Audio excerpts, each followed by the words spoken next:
해피 뉴 이어. 설날 지났습니다. 뜬금없이 해피 슈퍼볼. 만약에 예배 시간보다 슈퍼볼 시간이 더 기다려진다면 혹시나 우상을 섬기고 있지 않는가 따져보시기 바랍니다. 지난주에 저는 흔들리지 않는 나라에 대해 말씀을 나눴습니다. 예수를 믿는다는 것은 여러 가지 의미가 있지만 결국 마지막에 가면 흔들리지 않는 나라, 천국, 하나님 나라와 관계되는 것이라고 말씀드렸습니다. 이 흔들리지 않는 나라, 하나님 나라에 관한 믿음은 세 가지의 차원이 있습니다.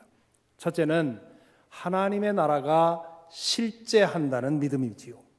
물질만이 전부가 아니고 육신만이 전부가 아니고 이 세상이 다가 아니라고 믿는 것입니다.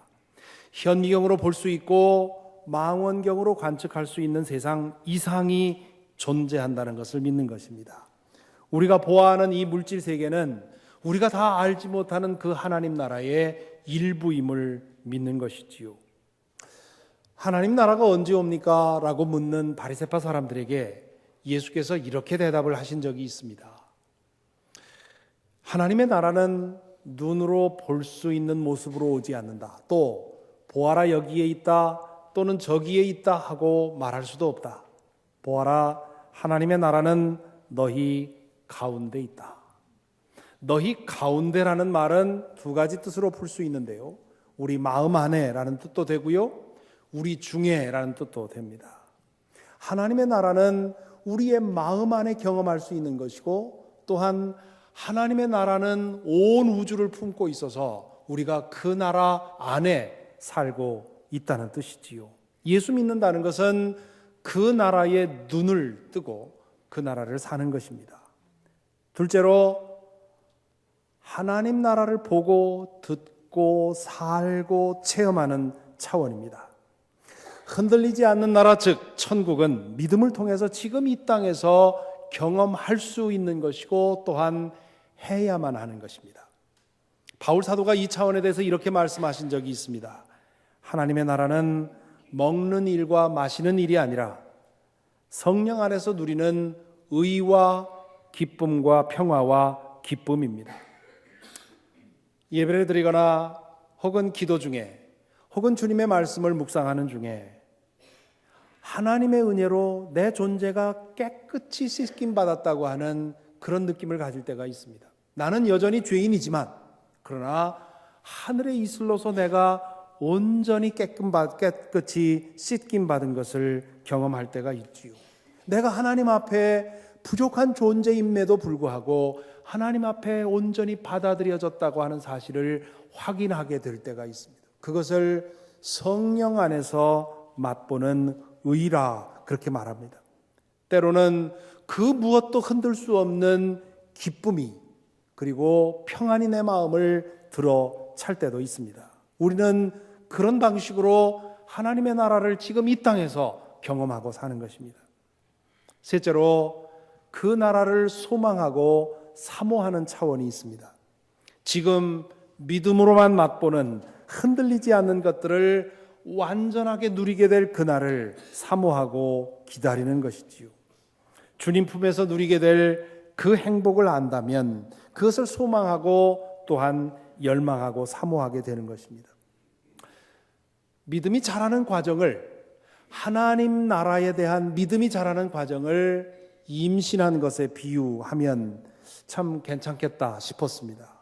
저는 임신해보진 않았습니다만은 그러나 옆에서 관찰하는 것만으로도 충분히 짐작할 수 있습니다. 처음 임신이 확인되었을 때는 아무런 느낌도 없고 확증도 없습니다. 의사의 말을 믿고 그저 그런 줄로 아는 것이지요. 다른 사람도 그 사람의 내면에 그 사람 안에 새 생명이 자라고 있다는 사실을 알지 못합니다.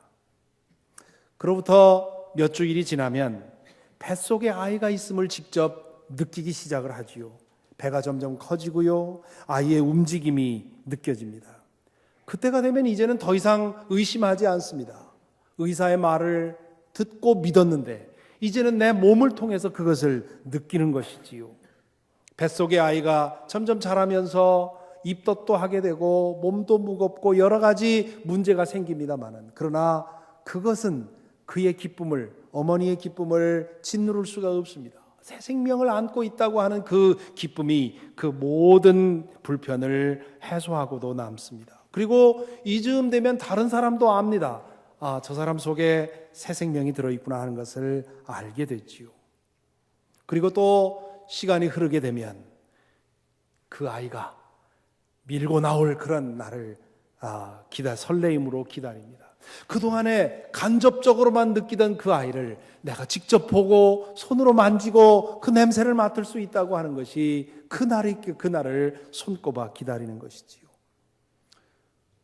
여러분은 임신 몇 개월째입니까?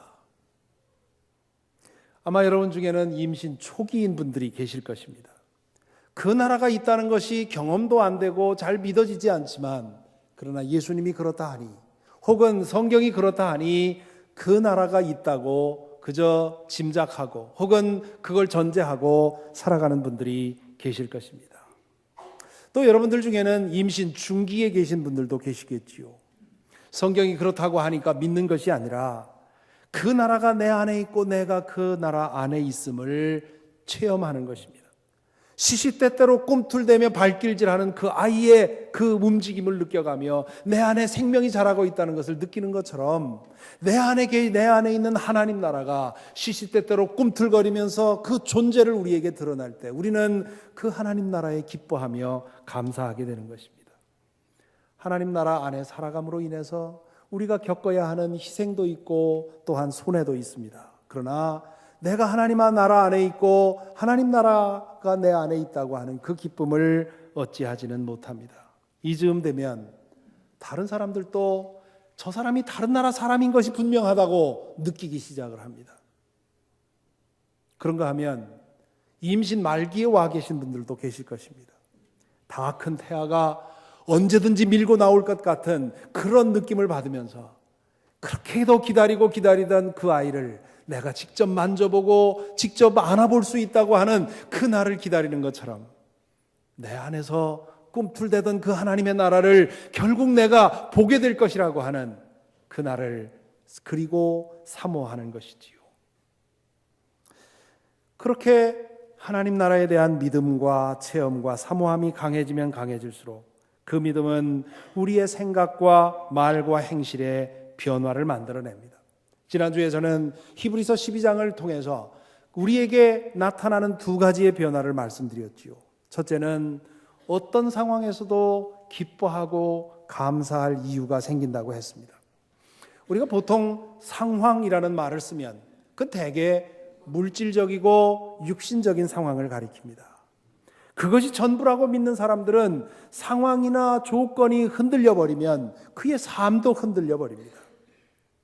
그렇게 되면 기뻐할 수도 감사할 수도 없습니다.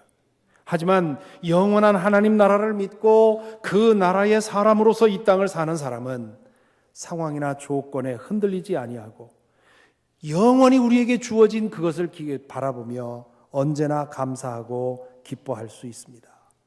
수백만 달러를 가진 재산가가 자기 호주머니에 캐시가 없다고 해서 걱정하지 않는 것처럼 우리에게 영원한 나라가 주어졌기 때문에 이 땅에서 우리가 겪는 것들이 우리를 흔들 수는 없습니다. 둘째로 하나님을 기쁘시게 하는 것이 우리의 삶의 목표가 되는 변화가 일어납니다. 누구든지 자신에게 가장 중요한 것이 삶의 목표가 됩니다.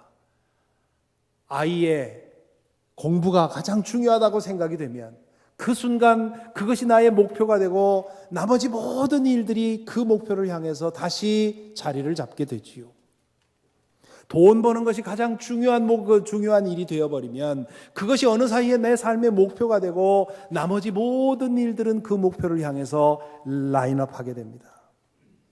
예수 그리스도를 믿고 하나님 나라를 바라보고 그 하나님 나라가 내 안에 살아있음을 경험하면서 그 나라가 나에게 가장 중요한 것이 되면 그 다음부터는 그 하나님 나라가 내 삶의 목적이 되고 나머지는 모든 것들이 그 목적을 향해서 다시 자리를 재배치하게 되는 것이지요. 과거에는 자식을 바라보면서 어떻게 하면 이 자식을 잘 키울까 그런 고민을 했다면, 하나님 나라를 보고 나면 어떻게 내 자식을 키워야 하나님이 기뻐하실까, 그렇게 질문이 달라집니다.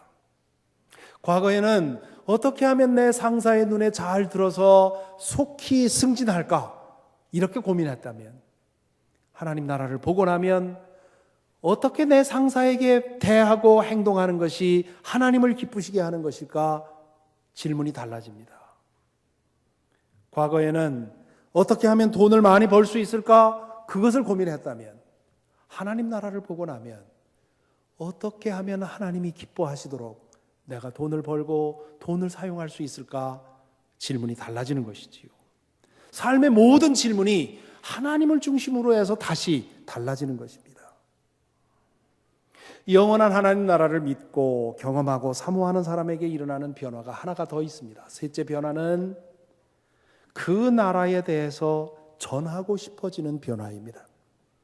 흔들리는 것들이 전부인 줄 알고 그것을 붙들고 살기에 평생 흔들릴 수밖에 없는 그 인생을 살고 있는 사람들을 바라보면서 흔들리지 않는 것이 있다고, 이걸 잡으면 당신의 인생이 흔들리지 않을 수 있고, 그리고 이 땅에서만이 아니라 영원한 생명을 살 수 있다고 우리는 말해주고 싶어지는 것입니다. 내가 믿고 알고 경험하고 사모하는 그 나라를 다른 사람에게 알게 해주는 것을 가리켜서 전도라고 부르지요. 하나님 나라에 대한 우리의 믿음이 분명하고 그 나라에 대한 우리의 체험이 진실하며 그 나라에 대한 우리의 사모함이 진실하다면 그 나라를 모르는 사람을 만나서 모른 채 할 수 없지요. 찰스 스퍼전 목사님이 계시지요. 1800년대에 영국에서 큰 부흥운동을 일으킨 기독교 2000년 역사에 가장 위대한 설교가 중에 한 사람으로 꼽히는 사람입니다. 그 스펄전 목사님에게 누군가가 와서 물었다고 하지요. 목사님, 아무리 선하게 살아도 예수님의 복음을 듣지 못한 사람은 구원을 못 받는 겁니까? 그래서 스펄전 목사님이 이렇게 대답했다고 합니다. 그럴 것 같습니다마는, 그러나 그것보다 더 중요한 질문은 예수님을 만났고 그리고 구원받았다고 하는 사람이 예수님을 알지 못하는 사람을 만나고 그 사람에게 예수를 전하지 않는다면 그 사람이 과연 구원을 받은 사람인가? 저는 그것이 더 큰 질문입니다. 그렇게 말했다고 하지요. 예수 그리스도를 알지 못하는 사람들, 그래서 흔들리지 않는 것들이 있다는 사실을 까맣게 모르고 흔들린 것들만 붙들고 평생 그것으로 인해서 흔들려 살아가는 사람들을 만났을 때 예수 그리스도의 복음을 전하고 싶은 간절한 마음이 들지 않는다면, 그렇다면 우리 마음에 무슨 문제가 있다는 것이지요. 지금은 한국과 미국이 별로 다르지 않아서 이제는 한국으로 역이민 가는 분도 많아졌습니다만, 60년대, 70년대에 80년대까지만 해도 미국 갔다 온 한국 분들이 한국에 와서 얼마나 미국 자랑을 했습니까? 그리고 미국에 자리 잡으면서 얼마나 많은 가족들을 초청해서 미국에서 살게 했습니까? 여러분 중에도 그런 분들 많이 있지 않습니까? 내가 이 나라에 살아보니까 여긴 기회의 땅이다. 가난한 나라에서 그렇게 고생할 이유가 없다고 말하면서 불러오지 않았습니까? 이 나라도 그런데 과연 우리가 하나님 나라에 대한 진정한 믿음과 체험이 있다면 그 나라를 모르는 사람 앞에서 너는 너대로 살고 나는 나대로 산다, 그렇게 말할 수는 없다는 것이지요. 사도행전 20장에 보면 바울 사도가 예루살렘으로 갈 것을 결심하고 에베소 장로들을 모아놓고 설교하는 장면이 나옵니다. 이제 예루살렘으로 가면 더 이상 자기가 사로잡혀서 결국은 순교당할 것을 예상하고는 그들에게 유언을 남기듯이 감동적인 설교를 하지요. 그 유언과 같이 남긴 설교의 한 대목에서 바울 사도가 이렇게 말합니다. 나는 여러분 가운데로 들어가서 그 나라를 선포하였습니다. 그 나라는 하나님 나라 말하는 거지요. 그 나라를 선포하였습니다. 그런데 이제 나는 여러분 모두가 내 얼굴을 다시는 보지 못하리라는 것을 알고 있습니다. 그러므로 나는 오늘 여러분에게 엄숙히 증언합니다. 여러분 가운데서 누가 구원을 받지 못하는 일이 있더라도 내게는 아무런 책임이 없습니다. 그것은 내가 주저하지 않고 여러분들에게 하나님의 모든 경륜을 전해 주었기 때문입니다. 바울 사도는 실로 그 나라의 사람이었습니다. 흔들리지 않는 나라를 진정으로 믿었고 보았고 경험했으며 또한 사모했습니다. 그래서 그는 그 나라를 알지 못하는 사람들을 만나면 최선을 다해서 그리고 주저하지 않고 그 나라에 대해서 얘기했다는 것입니다. 왜 그렇습니까? 전도라는 것은 나의 유익을 위해서, 내 이익을 위해서 하는 것이 아니라 그 사람에게 줄 수 있는 최고의 선물임을 믿기 때문에 어떤 상황이 있었든지 누구를 만나든지 주저함 없이 내가 아는 그 나라를 당신도 좀 알았으면 좋겠다고 말했다고 하는 것이지요. 전도는 이런 것입니다. 억지로 하는 것이 아닙니다. 무슨 보상을 바라고 하는 것도 아닙니다. 하나님의 징벌이 두려워서 하는 것도 아닙니다. 교회를 키우자고 하는 것도 아닙니다. 지난 수십 년 동안 한국교회에서 교회를 키우는 수단으로 전도가 오용되었습니다. 그 결과 전도라고만 하면 성도들이 거기에 대해서 부정적인 느낌을 갖게 됩니다. 하지만 전도는 그런 것이 아닙니다. 전도는 우리가 알고 믿고 보고 소망하는 그 나라를, 내가 사랑하는 사람도 알고 그 나라를 누리고 살게 하고자 하는 그런 간절함으로 하는 것이지요. 우리의 믿음이 진짜라면 전도는 우리의 생활의 일부가 되어야 마땅하지요. 그런데 실상은 그렇지 않습니다. 가장 큰 이유는 그 나라에 대한 믿음과 체험과 사모함이 부족하기 때문입니다. 우리가 믿는 것이, 그리고 믿음을 통해서 우리가 얻은 것이 얼마나 대단한 것인지 우리에게 충분한 인식이 없기 때문에, 그렇기 때문에 믿지 않는 사람을 보고도 본체만체 하는 것이지요. 게다가 우리는 여러 가지 핑계를 대기도 합니다. 전도에 대해서 가장 많이 되는 핑계가 나는 말이 아니라 행동으로 전도하겠습니다 라고 말하는 것입니다. 말만이 아니라 행동으로 전도하겠습니다 하는 말은 맞는 얘기입니다. 좋은 말입니다. 그런데 그것이 핑계가 될 때는 틀린 말이 됩니다. 왜냐하면 말만으로는 완전한 전도가 이루어지지 않기 때문입니다. 만일에 나는 말하지 않고 행동으로만 전도하겠다고 하는 사람은 자기 자신을 제대로 모르는 사람일 가능성이 큽니다. 어떻게 살기에 내가 말 한마디 하지 않아도 내 행동을 통해서 하나님의 복음을 드러낼 수 있다고 자신하는 겁니까? 그렇게 자신할 사람 별로 없습니다. 물론 그런 일이 일어나지 않는 것은 아니지요. 누군가의 거룩하고 의로운 삶을 보고 나도 저렇게 살고 싶다 하는 그런 바람을 가질 수 있습니다. 그러나 거기에 말로써 복음이 전해져야만 그 사람이 온전하게 그리스도 앞으로 돌아올 수 있습니다. 우리가 이웃에게 보이는 거룩하고 의롭고 선한 행실은 전도를 위한 기초를 닦는 것에 불과합니다. 거기에 말이 전해져야 합니다. 그래서 바울 사도가 로마서에서 이렇게 말하지요. 그런데 사람들은 자기들이 믿은 적이 없는 분을 어떻게 부를 수 있겠습니까? 또한 들은 적이 없는 분을 어떻게 믿을 수 있겠습니까? 선포하는 사람이 없으면 어떻게 들을 수 있겠습니까? 믿어야만 그 이름을 불러서 구원을 얻는데 듣지 않으면 믿을 수가 없고 누군가가 전해주지 않으면 들을 수가 없다는 얘기입니다. 로마서 10장 17절에서 이렇게 얘기합니다. 그러므로 믿음은 들음에서 생기고 들음은 그리스도를 전하는 말씀에서 비롯됩니다. 또 때로는 나는 말주변이 없어서 전도 못하겠습니다 하는 분들도 계십니다. 오해하고 있는 것입니다. 복음이 철학이라면, 이념이라면, 사상이라면 말주변이 필요합니다. 지식도 필요할 거고요, 논리도 필요할 것입니다. 공부한 것이 도움이 될 것입니다. 하지만 복음은 그리스도 예수에게 일어난 사건과 그 사건이 나에게 일으킨 사건을 증언하는 것입니다. 예수께서 나의 죄를 담당하시고 십자가에 달려 돌아가셨고 하나님께서 그 예수님을 사흘 만에 죽은 자들 가운데 부활시키셨고 그래서 모든 이름 위에 뛰어난 이름을 주셔서 모든 이들의 왕이 되게 하셨다고 하는, 그래서 나는 그 복음을 믿고 그분을 내 주님으로 영접했더니 그분이 내 삶 속에 이런 변화를 일으키셨다고 하는 그런 사실을 증언하는 것입니다. 여기에 무슨 논리가 필요합니까? 무슨 지식이 필요합니까? 무슨 말주변이 필요합니까? 믿지 않는 사람들에게는 이 모든 것이 난센스처럼 들릴 수 있습니다.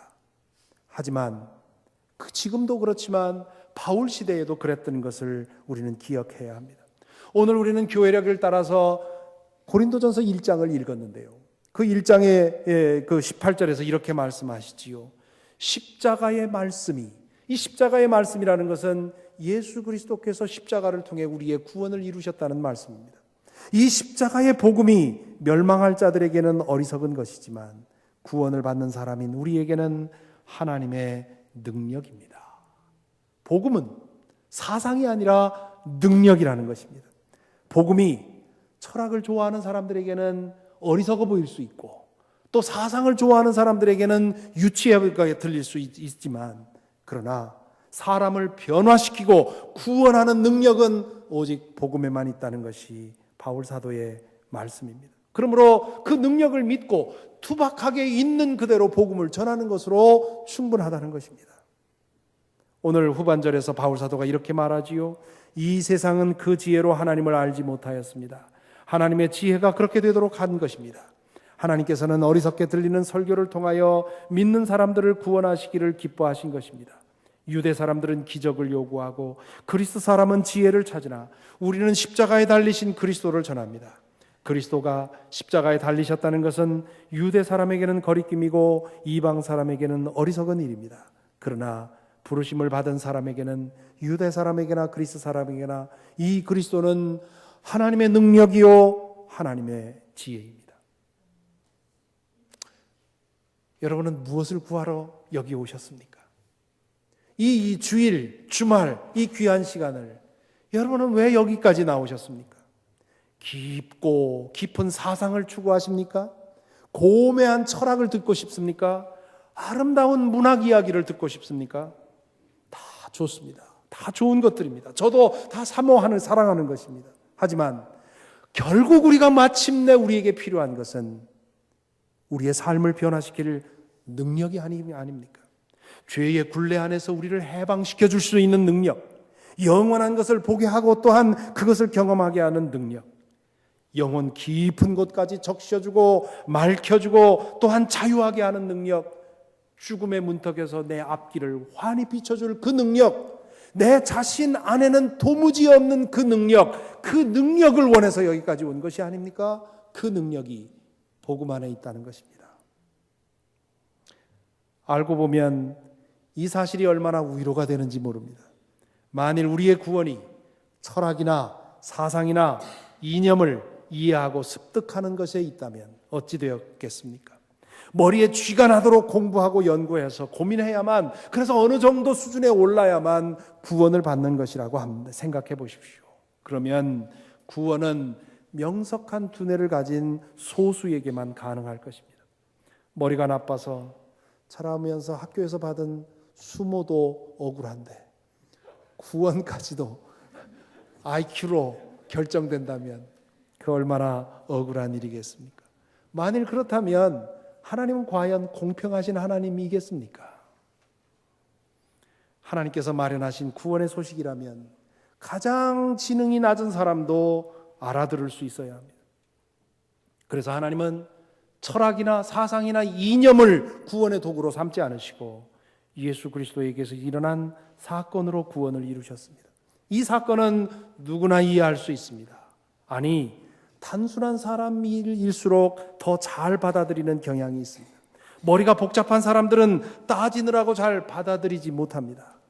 나는 머리로 하는 것은 무엇이든 할 수 있다고 장담한 분이 우리 한국 역사에 계신데요.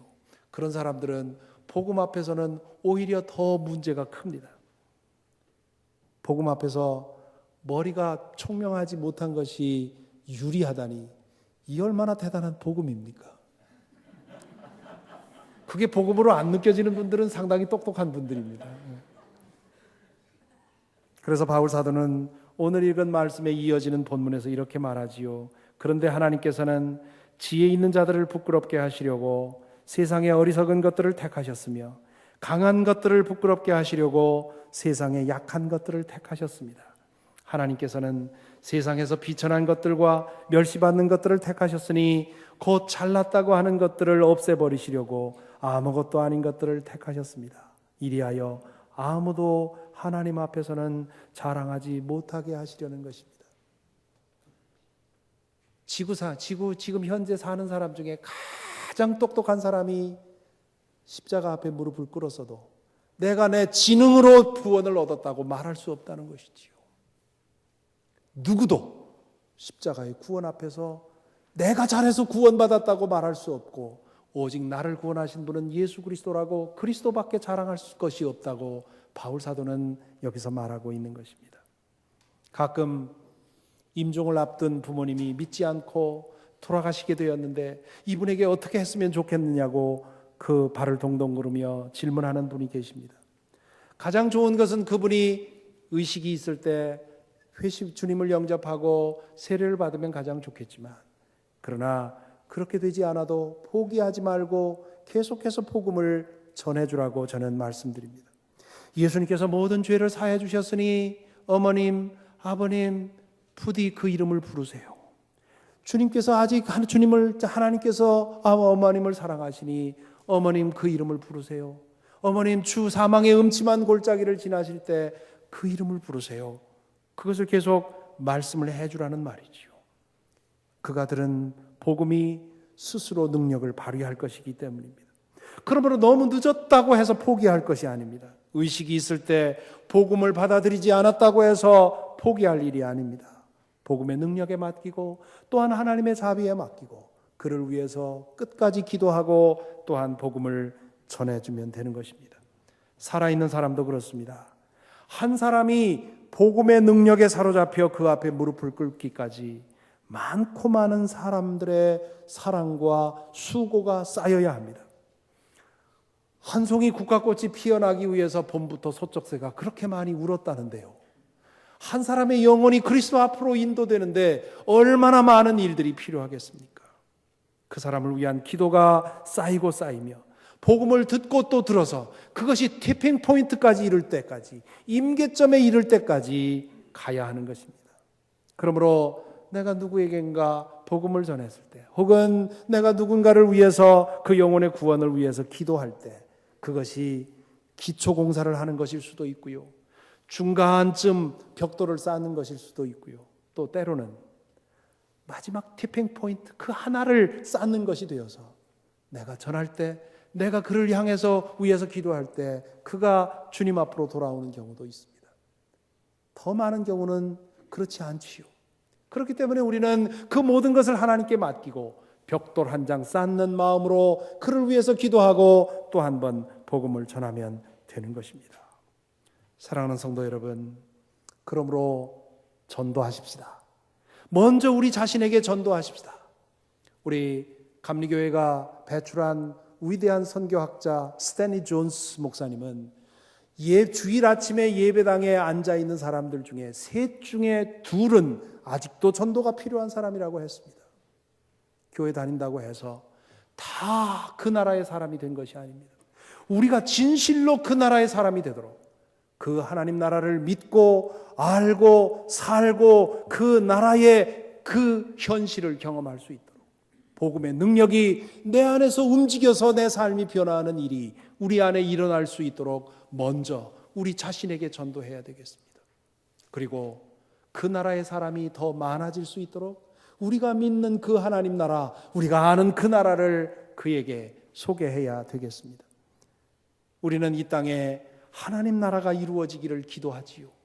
어떻게 하면 하나님 나라가 이 땅에 실현되겠습니까?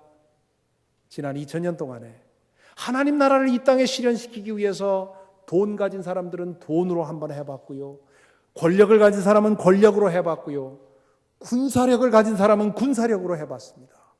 그런데 그 모든 노력이 하나님 나라에 오히려 해만 끼친다는 사실을 확인하게 된 것이지요. 하나님 나라는 우리가 끌어올 수 있는 것이 아닙니다. 예수께서 말씀하신 대로 하나님 나라는 이미 우리 중에 있습니다. 문제는 우리가 그것을 보지 못하는 것이기 때문에 하나님 나라를 보고 인정하고 그 나라의 사람으로 사는 사람이 한 사람 더 많아지면 하나님 나라는 그만큼 확장이 되는 것입니다. 그러므로 그 나라를 사모하시는 여러분, 그 나라를 알고 믿는 우리 모든 성도님들, 먼저 우리 안에 복음의 능력이 나를 변화시킨 증거를 가질 수 있도록 더욱더 그리스도 앞에 그리스도와 함께 동행하며 신앙생활을 하실 수 있기를 바랍니다. 그리고 우리가 누구를 만나든지 내가 살고 있는 이 기가 막힌 나라, 영원히 살게 될 그 나라를 소개하는 일에 결코 주저함이 없게 되기를, 그리하여 우리를 통해서, 그리고 우리 교회를 통해서, 이제 우리 교회에서 오늘 주보에 나왔습니다마는 전도부를 올해부터 새롭게, 과거에는 복음 증거, 선교와 전도를 하나로 묶어서 노력을 해왔는데요. 그러다 보니까 선교는 열심히 우리가 잘했는데, 아주 모범적으로 잘하고 있다고 자평할 수 있는데요, 전도는 매우 부족했습니다. 그래서 올해부터 전도사역부를 따로 두어서 전도를 제대로 한번 우리 교회에서 교회적으로 이 전도에 대해서 우리의 열정을 한번 태워보자, 그런 노력을 하고 지금 준비하고 있습니다. 교회적으로, 개인적으로, 의무감으로서가 아니라, 억지로가 아니라 내 속에 있는 아이가 밀고 나올 것처럼 그렇게 그 하나님 나라를 경험하고 그 하나님 나라의 기쁨을 이웃들에게 전하는 그런 전도의 삶을 우리 모두가 살아가게 되기를 간절히 기원합니다. 기도하겠습니다.